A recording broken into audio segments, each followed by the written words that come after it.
Vendredi 24 août 2018. Aujourd'hui, nous allons parler du Wiko Tomy 3. Ma mission aujourd'hui, faire un unboxing du Wiko Tomy 3 et l'incorporer dans ma ferme de cryptominage. Tout d'abord, pourquoi j'ai fait ce choix pour ce projet? Donc je suis parti d'un point très simple. Je voulais faire ce projet en faisant un test, donc en éliminant les coûts au maximum. Donc je suis parti sur une base d'à peu près 60 € et le Wiko Tomy 3 est dans ces zones-là. Alors ensuite, à partir de cette base, on va dire financière, pour faire des tests, j'ai étudié les différents mobiles de Wiko, ainsi que quelques-uns chez les concurrents, et j'en suis arrivé à la conclusion que la plupart sont équipés de corps de microprocesseurs Cortex A7, donc qui sont des corps de microprocesseurs 32 bits. Et aussi, je crois que c'est sorti vers 2011, donc c'est une technologie qui date d'à peu près 2011. Et effectivement, quand on regarde la plupart des smartphones dans cette zone de prix-là, la plupart sont équipés de Cortex A7 au niveau des corps des microprocesseurs. Et quand je suis tombé sur le Wiko Tomy 3, lui, il est équipé d'un Cortex A53. Et le Cortex A53, il est basé sur un set d'instructions qui est l'ARM V8A, contrairement donc, au Cortex A7 qui lui est sur ARM V7A. Donc déjà, on passe... donc encore une fois, on se base sur le corps du microprocesseur. On se base sur son efficacité. Alors, on va dire, le Cortex A7 c'est très bien, c'est une architecture 32 bits, il est power efficiency, donc par rapport à ce qu'il va dégager en termes de puissance de calcul, par rapport à la consommation électrique, c'est très intéressant, d'ailleurs c'est pour ça qu'il est utilisé dans les smartphones. Mais le Cortex A53, déjà l'ARM V8, c'est une architecture 64 bits, donc déjà voilà, on évolue. Et puis après, il y a d'autres petits points que je ne vais pas exprimer ici parce que bon, on rentre un peu dans le technique, mais qui font que voilà, c'est plus intéressant à ce niveau-là. Donc, quitte à payer un smartphone aux alentours de 60 €, autant qu'il soit équipé d'un cœur de microprocesseur Cortex A53 plutôt que Cortex A7, pour avoir la puissance 64 bits et l'ARM V8. Donc voilà pourquoi j'ai fait ce choix. Sans plus tarder, passons à l'unboxing. Donc voilà, ça c'est la boîte. Derrière, donc c'est marqué qu'il a un écran 18/9. La taille de l'écran c'est 5 pouces 45. La technologie c'est FWVGA+, donc en 960 x 480. Il est compatible 4G. Il a une caméra 8 mégapixels, 5 mégapixels en selfie. Donc processeur quad-core 1,3 GHz, 16 Go de ROM et il est sous Oreo. Voilà, donc Android Oreo. Et bien sûr, il fonctionne aussi avec le NFC. Alors c'est parti, on va l'ouvrir.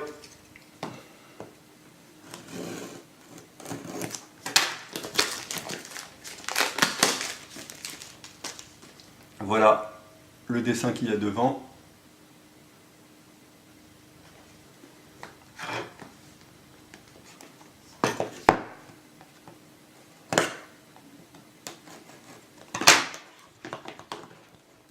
Donc c'est une boîte qui fonctionne comme ceci. Voilà.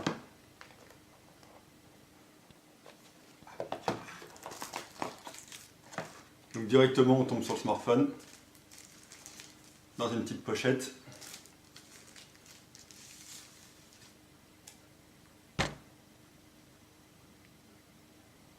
Donc il y a une protection dessus.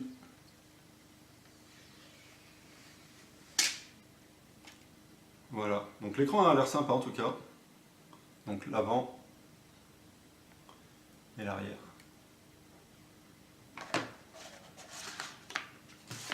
Et après, bien sûr, on retrouve toute la connectique. Voilà, donc câble USB avec le chargeur.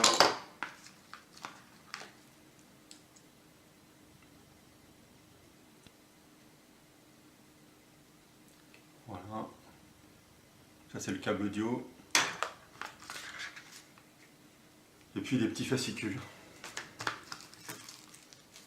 Là, il y a la batterie.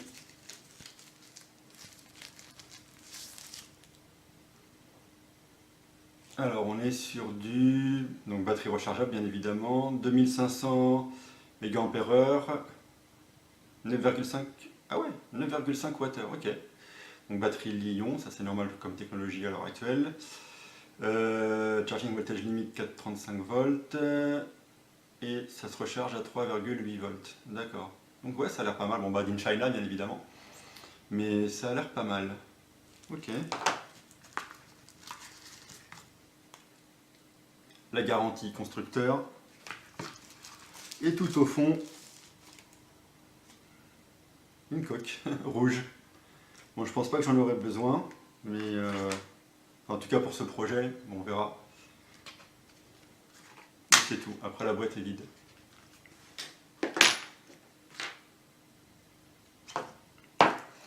Ok, donc voilà, l'unboxing est terminé. Je m'occupe de démarrer tout ça et on se retrouve tout de suite. Un truc que je trouve cool, c'est les instructions qu'il y a sur le petit livret. Donc on peut voir ne pas exposer les batteries à des températures très basses ou très élevées, inférieures à 0 degré ou supérieures à 45 degrés. Donc voilà, ça c'est très important, ça veut dire que si par exemple on veut refroidir le microprocesseur, il y en a qui le mettent dans le frigo, voilà, c'est des techniques après, bon, voilà, un peu particulières, mais il faut le mettre dans le frigo, pas dans le congélateur, parce que en dessous de 0 degré, donc si on congèle en fait la batterie, donc c'est pas bien pour elle, est supérieure à 45 degrés. Donc ça veut dire que bon, l'hiver, quand vous êtes chez vous ou en intérieur, il n'y a pas trop de risque de descendre en dessous de 0. Dehors ça peut arriver. Mais voilà, donc pas en dessous de 0. Et après l'été, s'il fait plus de 45 degrés, pareil, c'est pas bon pour les batteries, quoi. Après, pour le rechargement, la température doit être entre 5 et 25 degrés. Donc pareil, ça c'est le problème de l'été, c'est-à-dire que l'été, quand vous rechargez votre smartphone, si vous êtes vraiment dans un endroit où il fait chaud, il fait sûrement plus de 25 degrés. Donc ça c'est pas cool. Donc il faut toujours penser, quand vous rechargez votre batterie, à être dans un endroit, si possible, qui est entre 5 et 25 degrés. Ça c'est pour, on va dire, une recharge optimale. Après, bon voilà, ils disent des petits trucs comme ça, ne déchargez pas. Et pour le téléphone, donc bien sûr pas une température trop élevée ou trop basse, ne jamais exposer le téléphone portable sous un fort ensoleillement ou environnement trop humide. La température appropriée pour le téléphone est de moins 10 à plus 45. La température maximale pendant le chargement indiquée par le fabricant est plus 40. Voilà, donc en fait on est toujours dans des mêmes proportions, quoi. On va dire entre 0 et 40 degrés d'une manière générale. Ça c'est, voilà, si vous êtes en dessous de 0 à plus de 40, smartphone pas cool. Et pour le rechargement, donc entre 5 et 25 degrés, quoi. Mais le problème c'est que l'été, 25 degrés c'est pas évident parfois. Voilà. Ok, bon, on passe à la suite. Donc là j'ai enlevé la coque, vous voyez ça fait comme ça à l'intérieur, et la coque elle est là. Donc à l'arrière du smartphone, vous avez ici un petit truc à pousser vers le haut, et après la coque, hop, comme ceci. Donc c'est marrant, il y a marqué Wiko SAS, rue Capitaine Desmond à Marseille. Donc design in Marseille, donc voilà, on va dire le design a été fait à Marseille et après bien sûr c'est assemblé en Chine. 11h28, ça a mis du temps parce qu'en fait la première fois que vous démarrez le smartphone, bien évidemment, il fait une mise à jour parce que ça fait longtemps qu'il n'a pas été démarré. Et la première mise à jour s'est mal passée, ça, je sais pas, ça reste bloqué, voilà. Bon, bien sûr la solution c'est de redémarrer et quand j'ai redémarré ça a fonctionné. Mais en tout cas je suis resté très longtemps sur l'écran de mise à jour, rien ne se passait. Bon voilà, donc au bout d'un moment je dis ouais c'est bon, c'est trop long, j'ai redémarré, et là c'est passé. Après bien sûr il faut mettre ses paramètres Google, etc. pour créer son compte Google. Après Wiko aussi vous demande de remplir un petit formulaire pour voir, enfin pour s'inscrire, tout ça. Bon. Voilà en gros ce qui se passe au début. Après le téléphone il est plutôt cool. Alors attendez, je tape le code pour enfin pour l'activer, plutôt pour le démarrer. Voilà, et donc ça donne ça. Voilà, après, bien sûr, une fois qu'il a fait la mise à jour générale, il y a tous les programmes Google, Google Maps, YouTube, etc. qui doivent également mettre à jour. Donc là, il y en avait une vingtaine. Ça, c'est pas très long au niveau temps. Et après, le téléphone est prêt. Il faut savoir que j'ai démarré à 70% de batterie. Et là, une fois que j'ai fait tout, je suis à 52%.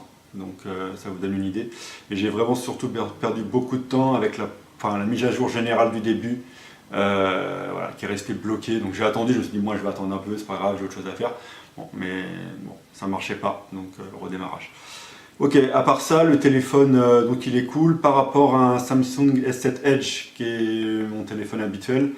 Je trouve que les applications sont un petit peu plus lentes à démarrer. Je trouve que c'est un peu plus lent, voilà. Après, les touches pour mettre en arrière-plan, tout ça, c'est inversé par rapport au Samsung, mais bon, une fois quand on connaît les touches, on apprend très vite à se mettre à jour en format Wiko. Voilà, donc le téléphone est plutôt pas mal. Comme je vous dis, bon, il faut pas non plus s'attendre à un truc ultra rapide, etc. Mais c'est pas super lent non plus, hein, donc ça va quoi. Ça reste tout à fait correct pour le prix. Ok, donc maintenant je vais passer à une phase un peu plus compliquée de cette mission du jour, c'est-à-dire installer, en l'occurrence MinerGate. J'ai fait une vidéo dernièrement, comme vous le savez, c'est un programme qui a été maintenant retiré du Play Store, comme tous les mining apps en fait, voilà. Mais MinerGate propose l'APK sur leur site internet, donc on peut quand même installer si on veut vraiment, voilà. Après, il faut connaître les risques et tout ça, mais bon, voilà, dans le cadre de ce projet, je connais les risques, je connais MinerGate, enfin voilà, donc ça, il n'y a pas de souci, et puis ça fait partie du projet. Ok, donc je vais passer à cette phase-là maintenant. Midi 33, donc ça y est, l'application tourne sur le smartphone. Le souci que j'ai eu, c'est tout simplement que au début, je voulais télécharger l'application en me connectant au site de MinerGate, et puis cliquer pour télécharger l'APK à partir de leur site. Mais en fait, dans la version mobile de leur site, une fois connecté, on ne peut pas télécharger l'application, c'est-à-dire que l'onglet Downloads n'existe pas. Donc je leur ai envoyé un email pour dire super, mais quand on veut télécharger directement à partir de la version mobile de votre site, il n'y a pas l'onglet Downloads, quoi, donc on ne peut rien faire. Et puis bien sûr, voilà, si on télécharge ça sur son ordinateur, après on ne peut même pas l'envoyer par mail parce que ça fait plus de 20 gigas, enfin 20 mégaoctets. Donc voilà, je ne pouvais même pas me l'envoyer par mail, enfin bon, un peu le bordel. Donc du coup, la solution la plus simple, c'est d'ouvrir son navigateur internet sur le smartphone et de taper directement l'URL de l'APK. Voilà, donc l'APK, c'est-à-dire l'application Android, quoi. À partir de là, donc quand on est dans son navigateur, on tape l'HTTPS pour le fichier de download de l'application, et après le smartphone demande si on veut lancer ça. Bien sûr, il fait une alerte parce que ça ne vient pas du Google Play Store, mais il suffit d'activer qu'on autorise les sources extérieures. Et voilà, donc là pour l'instant, sur le Monero, je suis à peu près on va dire à 5,70, 5,60 de hash par seconde. C'est clair que par rapport au Samsung S7, quand j'avais l'application dessus, j'étais à peu près à 20 HS. Donc là je suis en low, donc voilà. Je vais mettre en high pour voir si ça change vraiment quelque chose, mais a priori je sais pas pourquoi. Dans MinerGate qu'on mette low ou high, ça change pas. Voilà, là, je suis plus vers les 5,70 un peu plus, mais vous voyez, ça va pas changé grand chose, quoi. Après peut-être qu'il faut un temps d'adaptation, mais en général je sais pas, ça augmente vraiment un tout petit peu, mais pas grand chose. Bon, en tout cas, ça fonctionne, voilà, ce portable va être dédié à ça, même si c'est que 5,40-5,70 H par seconde. Voilà, c'est pas beaucoup, hein, mais c'est toujours ça.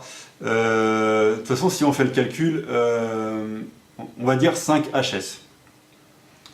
Donc, sachant que le Samsung S7 faisait 20, donc 4 fois plus puissant en termes de H par seconde,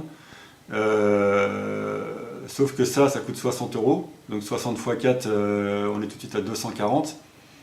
À l'heure actuelle, en 2018, trouver un Samsung S7 Edge à 240 euros. Voilà, donc c'est ça aussi la différence. C'est tout simplement que, voilà, on va dire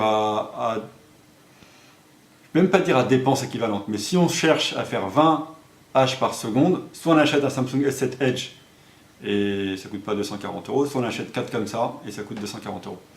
Donc voilà, c'est ça un peu l'avantage. C'est sûr que le hash rate n'est pas élevé, hein. Franchement, ouais, 5,50, 5,60, 5,70, c'est pas très élevé. Voilà, je vais refaire des calculs pour 60 euros, c'est pas. Je pense qu'en cloud mining, c'est beaucoup plus intéressant. Mais après, voilà, c'est pour des tests internes, c'est pour tester des trucs, tout ça. Donc pour 60 euros, même si j'ai que 5,60, 5,70 HS en plus dans la puissance de hash rate, bon, voilà. Ok, donc cette vidéo du coup est terminée, hein, j'ai fini ma mission. Voilà, installer MinerGate sur ce portable. Je vais continuer mes tests à droite à gauche et je vous souhaite une bonne journée.